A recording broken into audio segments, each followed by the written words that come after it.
అన్నాడు. బ్రహ్మాది దేవతలందరూ చుట్టూ నిలబడి స్తోత్రం చేశారు. మహానుభావ, అద్భుతం! నీవు చేసినటువంటి ఈ పరమాద్భుతమైనటువంటి ప్రక్రియ ఏది ఉందో దానివల్ల సృష్టి నిలబడింది.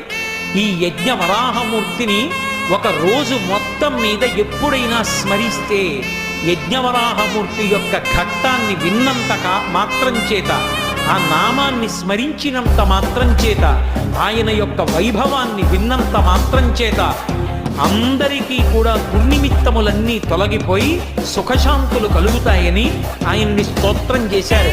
అంత అద్భుతమైనటువంటి మూర్తిగా ఆదివరాహము, యజ్ఞవరాహము అనబడేటటువంటి 2 పేర్లతో మొట్టమొదటి అవతారాన్ని స్వీకరించి మహానుభావుడు లోకంలో ధర్మ సంరక్షణం చేశాడు. అలా ఒకానొకప్పుడు పరమశివుడు వెళ్ళిపోతున్నప్పుడు ప్రదోష వేళలో ఆయన యొక్క వైభవాన్ని ధిక్కరించి